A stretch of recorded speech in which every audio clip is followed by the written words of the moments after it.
Seperti perkiraan gua sebelumnya, itu aksi pembakaran kitab suci Quran di Swedia pasti menimbulkan banyak reaksi.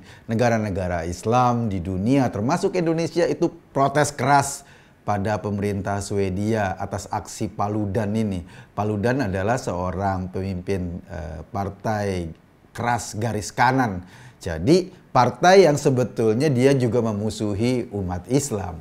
Nah, di Indonesia, aksi Paludan ini juga menyambut oleh banyak aksi. Kemarin di Solo, itu digelar aksi yang isinya ya kebanyakan orang-orang JAD, JAT. Salah satu orang yang berorasi di situ adalah Abu Bakar Ba'asyir. Dan memang demikianlah sunnah Nabi. Selama umat Islam tidak punya kekuasaan, selama itu dilecehkan. Oleh karena itu harus kita berjuang. Bagaimana kita di Indonesia ini punya kekuasaan. Indonesia ini harus diatur dengan hukum Islam. Sehingga tekat, sehingga kuat. Tetapi kalau kita hanya rela tinggal di bawah pemerintah-pemerintah yang menolak hukum Islam, kita selalu dilecehkan. Kita selalu dihinakan.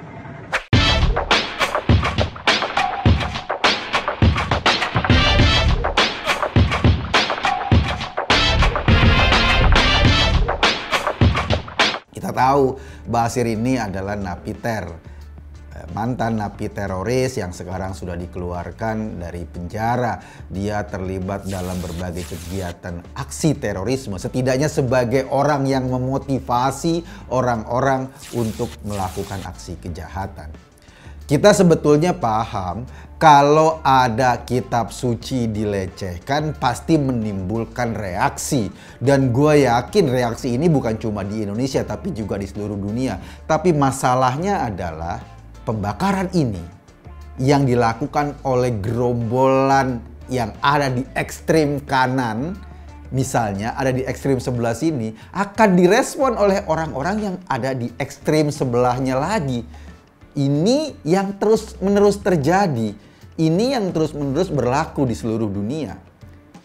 Yang paling menarik adalah kesimpulannya Ba'asyir dalam orasi itu. Selama umat Islam tidak berkuasa, maka Islam akan terus dilecehkan.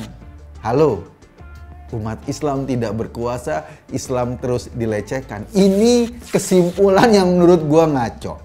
Yang pertama, memang gerakan Abu Bakar Ba'asyir, gerakan keagamaan Abu Bakar Ba'asyir melulu untuk menegakkan kekuasaan atas nama agama. Tapi pertanyaan gue, di Indonesia misalnya, gue yakin itu juga ditujukan ke Indonesia. Umat Islam berkuasa apa enggak? Presidennya Muslim, wakil presiden Muslim, ketua MPR, ketua DPR-nya Muslim, menteri-menteri sebagian Muslim, Kapoldanya juga banyak yang Muslim. Itu menandakan bahwa umat Islam dalam konotasi tertentu memang punya kekuasaan di Indonesia. Tapi kan Indonesia bukan negara agama, sehingga kita tidak bisa mengkategorikan Pak Jokowi mewakili umat Islam, atau kita mengkategorikan gubernur yang kebetulan beragama Islam mewakili umat Islam. Mereka mewakili perspektif politiknya tentang Indonesia. Nah, kesimpulan bahwa umat Islam harus berkuasa itu menurut gua kesimpulan yang simplistis, kesimpulan yang lebih mendekati ke ngaco. Karena persepsi mereka tentang kekuasaan adalah kekuasaan ini diatur berdasarkan hukum Tuhan. Apakah Tuhan mengatur hukum sedemikian detail sampai hukum negara? Oh, barangkali hukum Tuhan yang mereka terjemahkan sendiri, yang mereka persepsikan sendiri. Sehingga kemudian mereka merasa sedang menjalankan hukum Tuhan, tetapi sesungguhnya mereka sedang menjalankan agendanya masing-masing. Sering terjadi, kalau menurut gua, ini ada dua pola besar dalam sistem kekuasaan.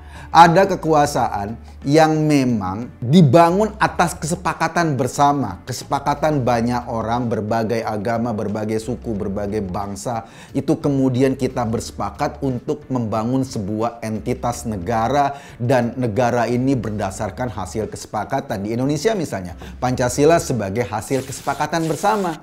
Jadi dia mengayomi semua orang, mengayomi orang-orang yang ada di negara tersebut, apapun latar belakangnya.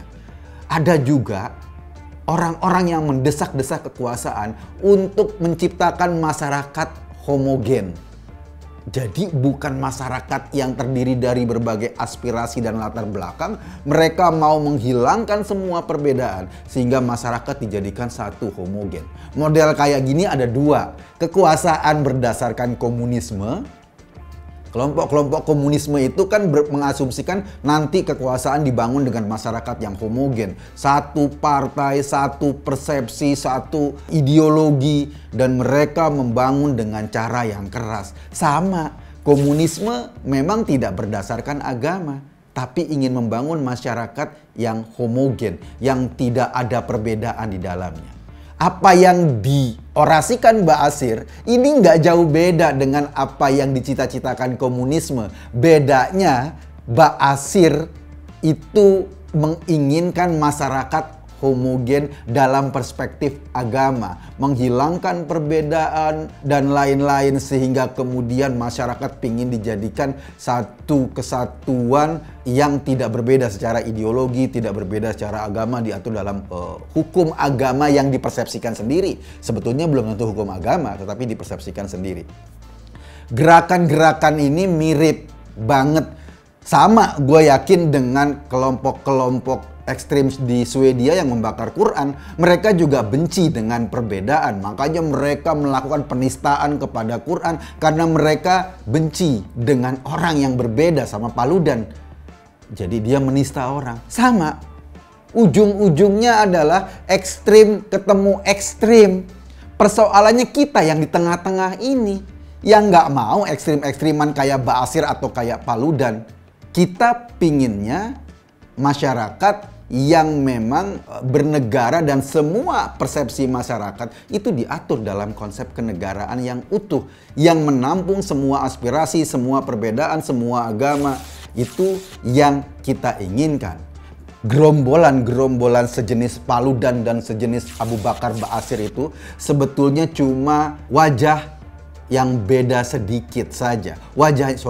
Sebetulnya wajahnya sama, cuma mereka pendekatannya berbeda saja. Yang satu teriak-teriak soal gerakan agama Islam, yang satu misalnya teriak-teriak soal supremasi kulit putih, agama Kristen, dan lain-lain.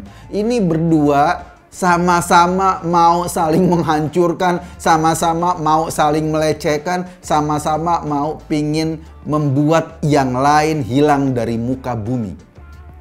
Dunia akan terus terjadi apabila dua kelompok ini terus-menerus berseteru. Sama kayak dulu komunis, kan semuanya pengen diberangus, partai-partai pengen diberangus, ideologi pengen diberangus, cuma ada satu keyakinan soal komunisme. Jadi kita ini, dunia ini akan terus-menerus menjadi ajang konflik kutub-kutub ekstrem ini. Yang harus kita perangi adalah orang-orang ekstrim ini. Kita yang di tengah, yang pingin hidup damai, yang pingin hidup berdampingan dengan saudara kita meski berbeda suku, berbeda agama, akan terus diombang-ambing dalam gerakan kutub-kutub ekstrim ini. Kita pasti mengecam Paludan karena aksinya membakar Al-Quran. Tetapi kecaman kita itu tidak kemudian berkesimpulan bahwa harus dilawan dengan ekstrim yang lain seperti Ba'asyir melawan dengan ekstrim yang lain. Jadinya ya nggak kelar-kelar, berantem melulu. Jadinya ya dunia ini cuma ajang pertempuran. Karena itu menurut gua teman-teman yang di tengah atau sebagian besar warga dunia ini adanya di tengah. Di Indonesia juga kayak gitu. Sebagian besar kita itu ada di tengah. Kita mungkin tidak percaya dengan satu bentuk negara yang diatur berdasarkan khilafah misalnya. Karena apa? Ya karena nggak pernah ada bukti khilafah sukses. atau satu bentuk negara yang diaturkan berdasarkan negara Islam Indonesia, NII atau DITII. Mereka terbukti dalam beberapa gerakannya kebanyakan merusak ketimbang membangun. Atau jenis HTI, Hizbut Tahrir, yang juga merusak. Tidak pernah ada bukti mereka membangun sebuah masyarakat.